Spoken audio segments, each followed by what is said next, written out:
Greetings, class. I am William Calvert White Jr., and this is the PowerPoint presentation of the main points in my paper, Killing in the Name of How Propaganda Plays a Role in Dispossessing the Other. Originally, I had intended to name it Killing in the Name of How Propaganda Plays a Role in Creating the Other, but as I went over massive amounts of material that I had, the one thing I noticed that came up in almost all of the propaganda elements, be they books or journal papers or whatever, is that you don't really create the other in propaganda. You effectively dispossess the other of identity, of any sort of fundamental forms of identity or self-determination. You are literally stripping that person down. And we're going to see this as I go throughout this presentation of how this built up to this. So going to the next slide, propaganda is not so egalitarian past. Propaganda was a fairly benign term until the 20th century.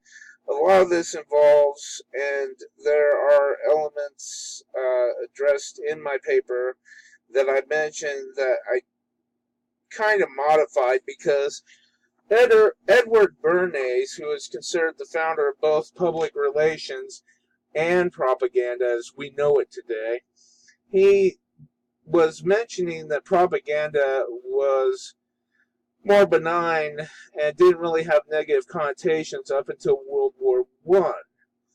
But looking over history, it just, in general, it just seems to me that it wasn't until World War II that propaganda as we know it not only became so prevalent, but also became more negative, more acerbic, more demeaning.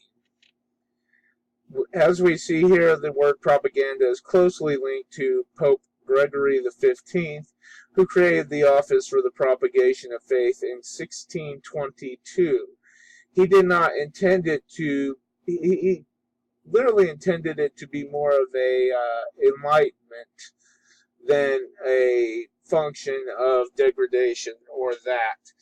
And you see that between 1622 and, if you believe Bernays, World War I, if you go with me, then World War II, that really propaganda doesn't accumulate this negative reputation that it has now. The ultimate culmination of propaganda as we know it today is due to Edward Bernays, who, as I mentioned earlier, invented both public relations and modern propaganda. Bernays, this was actually very interesting to me. Bernays was a nephew to Sigmund Freud, and probably as a result of that, he coined the term psychological warfare as well. This was in reference to his role in consulting for the U.S. government during World War I. So going to our next slide, propaganda goes to war. In World War II, propaganda was used by all nations to engender fear, strengthen morale, and promote goodwill, toward the war effort. Propaganda was used to remind citizens to conserve food, save all forms of material viable for war production, and to conserve valuable resources that could be redirected toward the front lines. And I just suddenly noticed that production is hyphenated and shouldn't be. For that, I apologize. Propaganda strengthened in-group bias by degenerating, demoralizing, and dispossessing the enemy of any human or humane characteristics. And I did not involve any visuals in this PowerPoint, but it should be interesting to note that if you look at the propaganda posters and that from World War II, this is particularly true. It was not only demeaning, extremely demeaning and dehumanizing toward Germans, it was that way towards Japanese. And one of the usages of Japanese was the short-handed Jap, which was considered very offensive, of course, to any Japanese person. And with the Germans, they were usually called Krauts. And obviously, these are very derogatory terms. And you will see a lot of that in these propaganda posters. Other than that, you will see much of what I mentioned in the paragraph above, as far as reminding citizens of conserving food. There's even one that shows that the reserved fat that you cook off of your meat can be used to the war effort. It was actually used in munitions, some form of munition material, and it was interesting when I was going through the propaganda visuals to see that. Now, another thing I really have issues with, and the reason I was going through so many of these visuals, was Bernays had mentioned, or no, I'm sorry, not Bernays, one of my other sources had mentioned that propaganda from the government was directed at encouraging and boosting morale, and propaganda from the uh, merchants, the people who were producing goods, the manufacturers and merchants, was directed toward the realities of war in order to boost sales.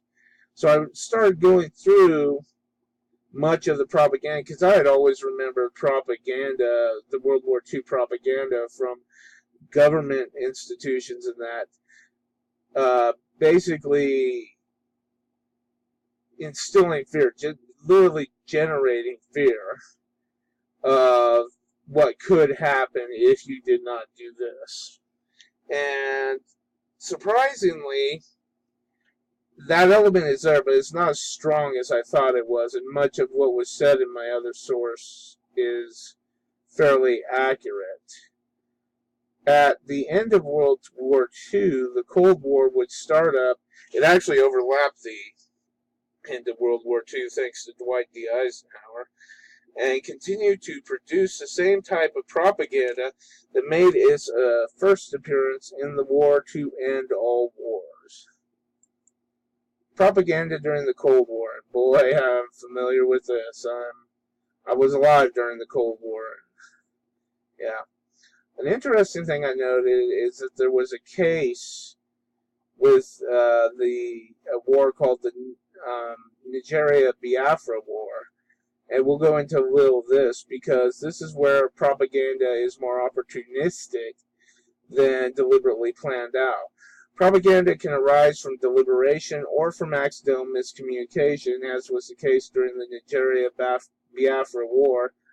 This war was labeled as a religious war when the factors were far more numerous than that, and religion was actually one of the least of those factors. During the Cold War, religious institutions saw their duty as resisting and overthrowing the evils of communism. This was also a huge patriotism-linked theme. Of course, conservative Christianity having strong elements of patriotism. And one notable example is McCarthy, who had went and tried numerous Americans that he didn't like what they had to say, going and trying them as communist defectors.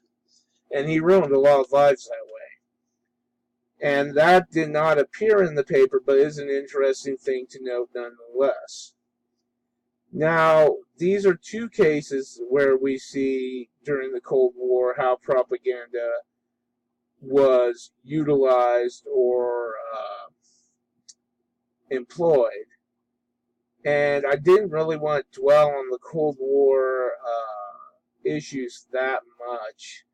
So moving on in the next slide, as it says at the bottom, having seen how secular states handle propaganda, let's turn to the concept of propaganda as used by religious institutions. There is no God but God, propaganda within religious institutions. Many religious texts actually serve as propaganda hiding in plain sight. The Apocalypse of John has long been believed actually to be a propagandistic text against the emperor who ruled at that time, which was Domitian, and that has been discussed heavily. I don't care if the people discussing are religious or not. It actually comes up a lot, except for maybe with traditional diehard fundamentalists who believe in the absolute literality of the Bible. The Apocalypse of John is believed to target imperial cultists in the area at the time. This was discussed in my Revelation of John source.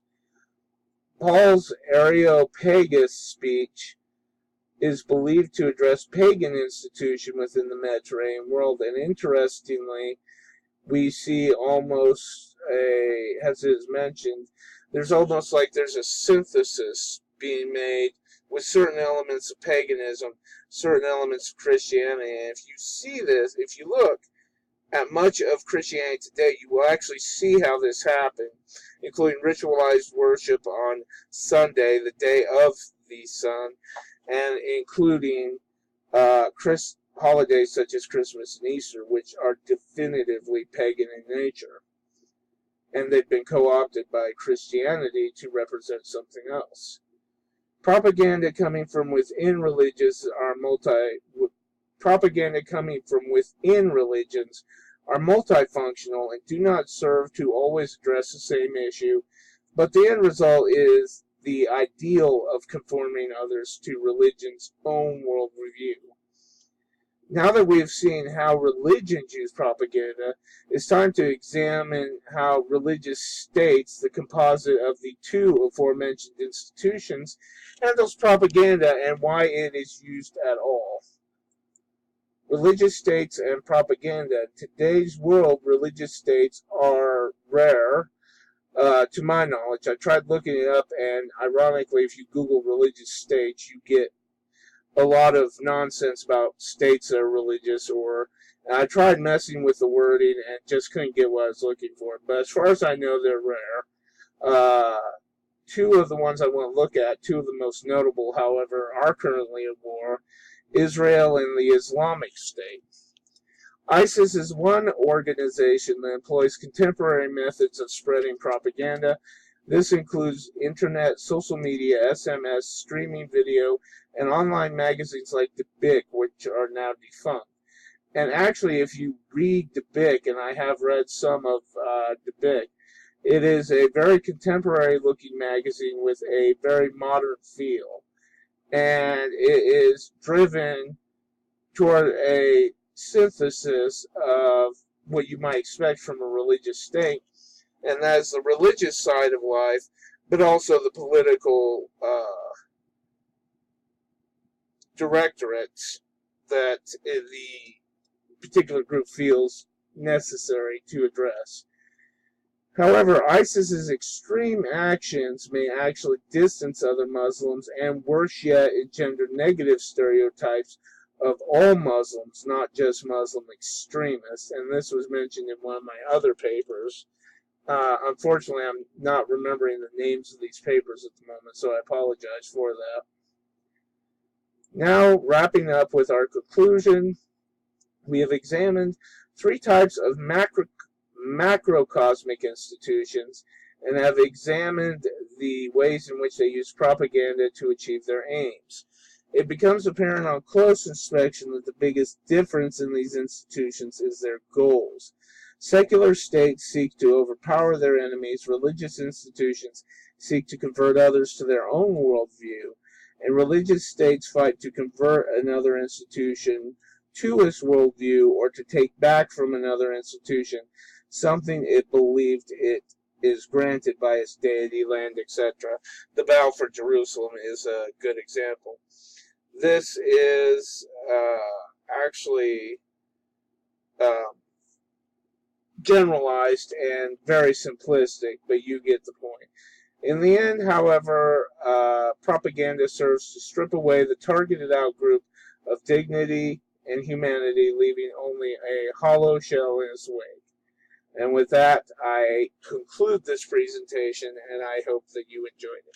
This is William Kevin White Jr. signing off.